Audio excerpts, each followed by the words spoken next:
नमस्ते। Legal junction prime परिवार में आपका स्वागत है। भारतीय न्याय संहिता में organised crime and gang offences क्या है?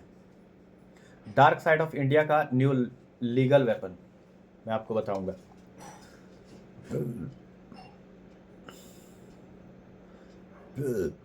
सबसे पहले दोस्तों, लीगल जंक्शन परिवार में आज हम बात करने वाले हैं बीएनएस के सबसे एग्रेसिव, सबसे डेंजरस और सबसे न्यूली रिस्ट्रक्टेड सेगमेंट के बारे में।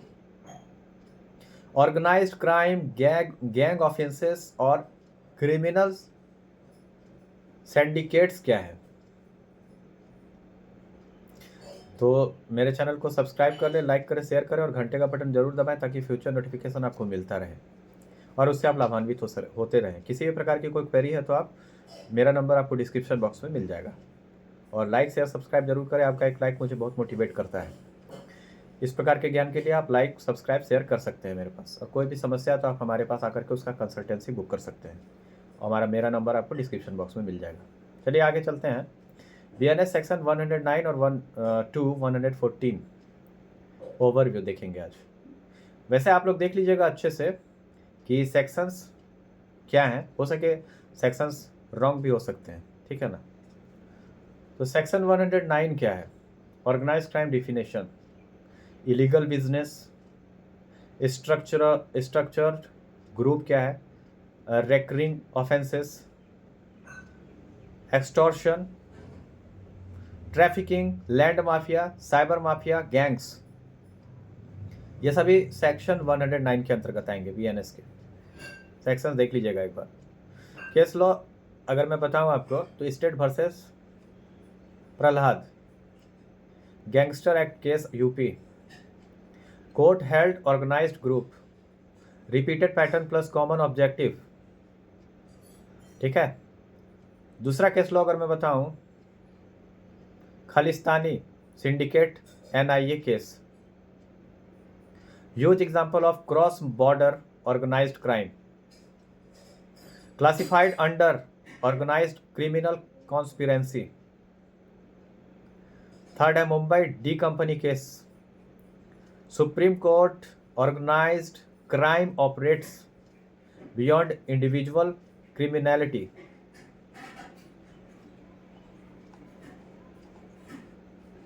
बीएनएस वर्सेस आईपीसी चेंजेस, क्या चेंज हुआ है, आईपीसी में क्या था और बीएनएस में क्या, मैं आपको बता देता हूं कि no proper definition of organised crime. IPC में ऑर्गेनाइज्ड क्राइम के लिए प्रॉपर डिफिनेशन नहीं था आईपीसी में, लेकिन बीएनएस में डिटेल्ड सेक्शंस दिए गए हैं और डिफाइंड किया गया है, बहुत अच्छे से समझाया गया है बीएनएस में, ताकि एक आम आदमी भी समझ सके कि ऑर्गेनाइज्ड क्राइम क्या होता है, क्योंकि आईपीसी में अच्छे से इसको समझाया नहीं गया था। IPC state gangster act only बताया गया था इसमें, आईपीसी में केवल इसको बताया गया था state gangster act only. BNS में नेशनल लेवल अलाइनमेंट बता दिया गया इसमें, ठीक है। आईपीसी में वीक पनिशमेंट था, बीएनएस में लाइफ इम्प्रिजनमेंट प्लस डेथ भी है, या फिर लाइफ इम्प्रिजनमेंट भी हो सकता है, डेथ भी हो सकता है। डेथ पेनल्टी भी आपको दिया जा सकता है, ये जान लीजिए। तो रियलिस्टिक सैलरीज अगर मैं बताऊं, land mafia example, builder gang threats, अगर मान लीजिए कोई बिल्डर गैंग है, वो धमकी देता है किसी को, लैंड ग्रैबिंग मतलब वो कर लेता है, ऑर्गेनाइज्ड क्राइम है वो। Drug syndicate example, cross border plus network, तो स्ट्रिक्ट बीएनएस पनिशमेंट है इसमें। Cyber mafia example, fraud, punishing gang, now covered as organised economic crime. अभी साइबर क्राइम बहुत ज़्यादा चल रहा है, उसके लिए बहुत सारे लॉ के प्रावधान बीएनएस में किए गए हैं। आईपीसी में उसके लॉ के प्रावधान पूरी तरह से अच्छे से नहीं दिए गए थे, लेकिन बीएनएस में दिए गए हैं।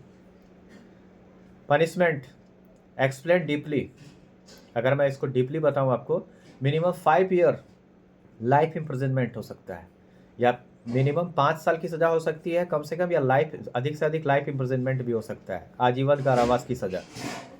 Death penalty for certain aggravated crimes, अगर मान लीजिए बहुत जघन्य अपराध है और वो इन सेक्शंस के अंतर्गत आता है, ऑर्गेनाइज्ड क्राइम के अंतर्गत आता है, तो उसमें डेथ पेनल्टी भी हो सकता है, मृत्यु दंड भी दिया जा सकता है। प्रॉपर्टी अटैचमेंट, सरकार आपकी प्रॉपर्टी को अपने पास अपने अंडर कर लेगी, अपने पास ले लेगी, प्रॉपर्टी सीज कर लेगी आपकी। फिनेंशियल इन्वेस्टिगेशन, ठीक है, फिनेंशियल इन्वेस्टिगेशन भी होगा। क्रॉस स्टेट कोऑर्डिनेटेड एक्शंस भी हो सकते हैं, ठीक है। तो इस प्रकार के पनिशमेंट के प्रावधान किए गए हैं ऑर्गेनाइज्ड क्राइम।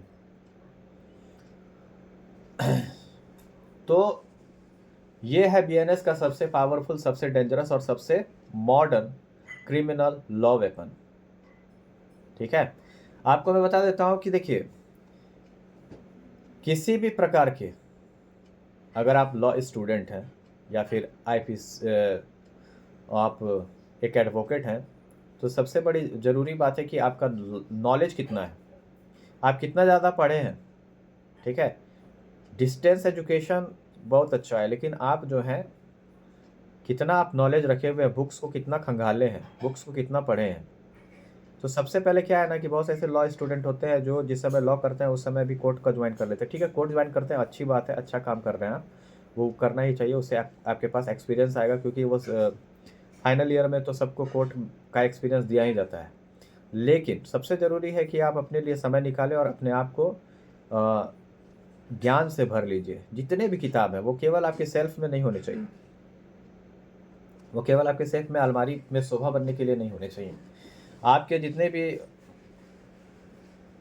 सेमेस्टर्स हैं, उनके जितने भी किताब्स हैं आपके दिमाग में होने चाहिए, जितने सेक्शंस हैं बीएनएस के वो सब आपके दिमाग में होने चाहिए, ये आप जान लीजिए।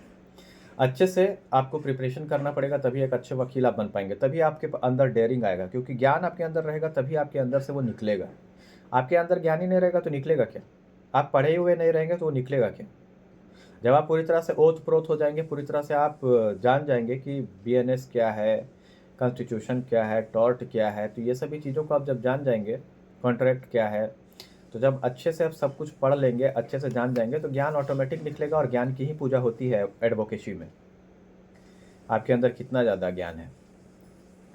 एक जो वकील होते हैं, वकील में डेयरिंग ज़रूरी होता है, क्योंकि आपके पास बहुत सारे केसेस आएंगे और आपको एक जज के पास भी बहस करना है। तो बहुत सारे ऐसे लोग होते हैं जो कोर्ट रूम में जा कर के कुछ बोल नहीं पाते, वहाँ पर उनका बात ही नहीं निकलता। तो ये सभी क्या है कि पढ़ने का कमी के कारण होता है, कॉन्फिडेंस की कमी के कारण होती है। कॉन्फिडेंस कहाँ से आएगा जब आप पढ़े ही नहीं है बुक्स को, केवल आप एडमिशन करवा लिए, एडमिशन करने के बाद क्या है कि आपको डिग्री मिल गया और डिग्री मिलने के बाद आप प्रैक्टिस कर रहे हैं, 150 आपको कोर्ट में मिल रहा है, उससे आप बहुत खुश हैं। तो उस तरह से आपका ज़िंदगी नहीं चलेगा। आपको एक सफल वकील बनने के लिए आपके पास नॉलेज होना चाहिए, ठीक है। प्रैक्टिकल नॉलेज आपके पास है, प्रैक्टिकल नॉलेज आपको 10 दिन में हो जाएगा, लेकिन जितने भी केसेस आएंगे, केसेस को पढ़ने पड़ेंगे और उसको आप करते जाएंगे, ठीक है। केस तभी आएगा आपके पास जब आप उसको जीतेंगे, जब आपके पास नॉलेज होगा तभी तो आपके पास केस आएगा। आपके पास नॉलेज ही नहीं होगा, केवल आप कोर्ट जाने से आपको व्यवहारिकता का ज्ञान हो गया है कि वहाँ पे यहाँ फाइलिंग होता है, यहाँ हियरिंग होता है, वहाँ ऐसे होता है, वहाँ वैसे होता है। तो आजकल तो सब कुछ टाइपिंग है, टाइपिंग में ही हो जाता है। तो सबसे ज़रूरी है कि प्लीडिंग क्या होता है, सबसे ज़रूरी है कि आप प्लीडिंग कर सकें, सबसे ज़रूरी है कि आप ड्राफ्टिंग कर सकें, ठीक है। और सबसे ज़रूरी है बेल पिटीशन बना सकें। एप्लीकेशंस तो कोई भी कहीं पर भी दे देंगे लिख करके, लेकिन सबसे ज़रूरी है कि आप ड्राफ्टिंग कितना मज़ेदार करते हैं, प्लीडिंग कितना अच्छे से करते हैं आप, सबसे ज़रूरी है। तो ये सभी चीज़ें कहाँ से आएंगी? ड्राफ्टिंग आप कैसे कर पाएंगे? जब तक आपके बुक में जो सेफ में पढ़े हुए किताब हैं वो आप पढ़वे नहीं करेंगे तो आपके पास नॉलेज कहाँ से होगा? तो आप बड़े सीनियर वकील के पास जाइएगा, तो फिर आप क्यों पढ़े हैं? जब सीनियर वकील आप खोज ही रहे हैं तो फिर आप पढ़े क्यों? एलएलबी फिर क्यों किया जब आपको सीनियर वकील की आवश्यकता पड़ रही है? यहाँ तजुर्बा उनके पास ज़रूर है, लेकिन आपके पास भी तजुर्बा होगा ना, तो आपको पढ़ने से तजुर्बा आएगा, आपके डेयरिंग से आएगा। डेयरिंग कहाँ से आएगा? कॉन्फिडेंस कहाँ से आएगा? तो आपको पढ़ने से होगा ना। तो जब आपके पास डेयरिंग रहेगा, कॉन्फिडेंस रहेगा, वाक्पटुता की कला रहेगी, तो लोग ऑटोमेटिक क्लाइंट आपके पास खींचे आएंगे। समझ गए? तो ये इस चीज़ को आपको समझना है आप सबको। और नेक्स्ट टॉपिक के साथ फिर मैं मिलूंगा। तब तक के लिए धन्यवाद। अगर वीडियो पसंद आती है, अगर आप मेरे चैनल पर नए हैं तो मेरे चैनल को लाइक शेयर सब्सक्राइब जरूर करें। जय हिंद।